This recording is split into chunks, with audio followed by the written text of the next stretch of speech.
এর মধ্যে 1 নম্বর হলো আদ-দীনুহুমুন নাসিহা, তাদের দিন জীবন বিধান হলো অন্যের কল্যাণ কামনা করা। সুবহানাল্লাহ।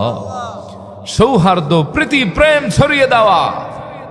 একজন আর একজনের অকল্যাণ কামনা করে না, একজন আর একজনের নামে মিথ্যা মামলা দেয় না, একজন আর একজনের সাথে দ্বন্দ্ব ঝুলিয়ে রাখে না, একজন অপরাধ করে আর একজন তার ক্ষমা করে দেয়। সুবহানাল্লাহ পড়বেন না? এক ভাই আর এক ভাইয়ের কল্যাণ কামনা করে, এক ভাই আর এক ভাইয়ের জন্য দোয়া করে, জীবন চলার পথে সহযোগিতা করে। এজন্য সেই বুখারীতে হাদিস এসেছে, ওয়ান জারীর ইবনে আব্দুল্লাহ বায়াতু রাসূলুল্লাহ সাল্লাল্লাহু আলাইহি ওয়াসাল্লাম আলা ইকামিস সালাহ ওয়া ইতাইজ যাকাত ওয়ান নুসহি লিকুল্লি মুসলিম। তিনি বলেন, আমি যখন আল্লাহর হাবিবের কাছে বায়াত গ্রহণ করলাম 3টা বিষয়ে। 1 নম্বরে নামাজ কায়েম করব, 2 নম্বরে যাকাত আদায় করব, 3 নম্বর হলো সকল মুসলমানের জন্য জীবন কল্যাণ কামনা করব। সুবহানাল্লাহ বলেন। কিন্তু আজ আমাদের দেশের অবস্থা হলো আপন ভাইয়ের বিরুদ্ধে মিথ্যা মামলা দেয় 1.5 হাত জমি নিয়ে, ঠিক কিনা? 2 নম্বর ওয়ামানহাজুহুমুল কোরআন, তাদের দস্তুর, সংবিধান, কনস্টিটিউশন, জীবন চলার পথে হলো কোরআন। কোরআন যা বলে তা তারা মানে, কোরআনের বাইরে তারা 1 কদম চলে না। এজন্য নবীজি বলেছেন, তারাকতু ফীকুম আমরাইন লাউ তাদিল্লু মা তামাসসাকতুম বিহিমা কিতাবাল্লাহ ওয়া সুন্নাত রাসূলি। ও আমার প্রিয় উম্মতেরা, আমি তো দুনিয়া থেকে বিদায় হয়ে যাব, কিন্তু আমি তোমাদের কাছে 2টা মহা সম্পদ রেখে গেলাম। সুবহানাল্লাহ পড়েন।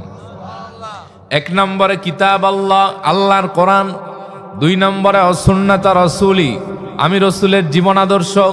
এই 2টা যদি তোমরা পাকড়াও করতে পারো, শক্ত করে আঁকড়ে ধরতে পারো, জীবনের সাথে মিলাতে পারো, কঠিন কালেও তোমরা কখনো বিপদগামী হবে না।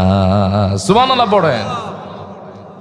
3 নম্বর আমালুহুম আমরু বিল মারুফ ওয়া নাহি আনিল মুনকার, তাদের কাজ হলো মানুষকে কল্যাণের দিকে ডাকা, অসৎ কাজে বাধা প্রদান করা। সুবহানাল্লাহ পড়বেন না?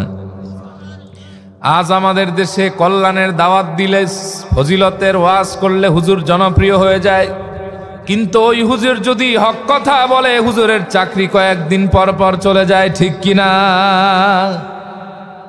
কয়েকদিন আগে আমরা দেখলাম বাংলাদেশের একটি জেলায় এক ইমাম সাহেব সুদের বিরুদ্ধে ওয়াজ করছে।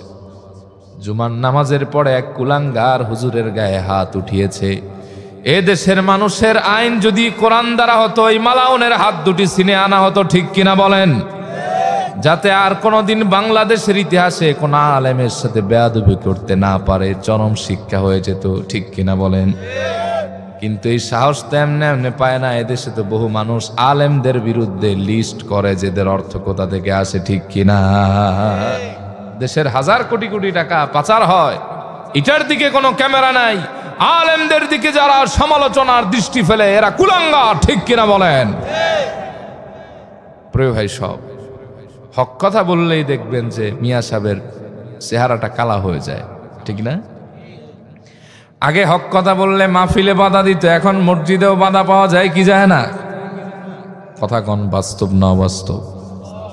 এর কারণ হলো আমরা বড় দামি মুসলমান, ভালো মানুষ থইয়া সভাপতি বানাইছি নাম্বার 1 সুদখোর রে, আছে না নাই? আরে মিয়ার আওয়াজ দিয়া বলেন, আছে না নাই? সেক্রেটারি বানাইছি ঘুষখোর রে, ক্যাশিয়ার বানাইছি জেনাকার রে। এলাকায় কিছু পাতি মাস্তান আছে, তারা এখন দেখি মসজিদ লিডিং দেয়। হুজুরে একটা হক কথা কইলেই মনে করে এই তো বুঝি আমার গোমর ফাঁস করলো, হুজুরের বিরুদ্ধে লেগে যায়, ঠিক কিনা? আমরা ওয়াজ করি সবারে নিয়া, কিছু কুলাঙ্গার মনে করে তাদের বিরুদ্ধে বলি, কারণ তারাই রোগে আক্রান্ত, ঠিক কিনা বলেন? আজকে হক কথা বলা যায় না, ঠিক কিনা বলেন?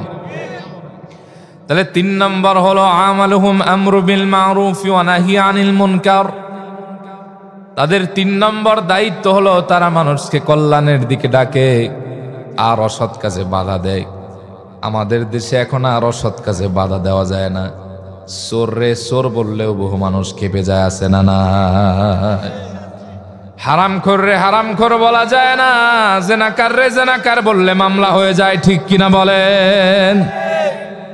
আজ আমাদের সমাজে কিছু সুশীল নামের কুশীল বের হয়েছে। এরা আলেম বিদ্বেষী, মানবতা বিদ্বেষী, কিন্তু মানবতার বড় দরদ দেখায়। একটা যাত্রাপালার বিরোধী করবেন, বলবে যে সংস্কৃতির বিরোধী, বাঙালিয়ানার বিরোধী। এরকম আছে না নাই? কথা কম। তার মানে এরা চায় দেশ থেকে ইসলাম উঠে যাক। ইসলাম উঠলেই বড় বড় বোতল খাওয়া যাবে, ঠিক কিনা? আমরা যার তৈন কণ্ঠেই সব নাস্তিক মুরতাদ বা আমার রামদের বলে দিতে চাই, এই জমিন তোমাদের বাপ দাদার না, এই জমিন আবাদ করেছে আমাদের পূর্বপুরুষ শাহজালাল, ঠিক কিনা? এ জমিনে যদি থাকতেই হয় আল্লাহর বরত্বের ঘোষণার সাথেই থাকতে হবে। এই জমিনে আজান ছিল, আজান থাকবে, কোরআন ছিল, কোরআন থাকবে, মুসলমান ছিল, মুসলমান থাকবে। তা কোনোদিন প্রতিহত করা যাবে না, ঠিক কিনা?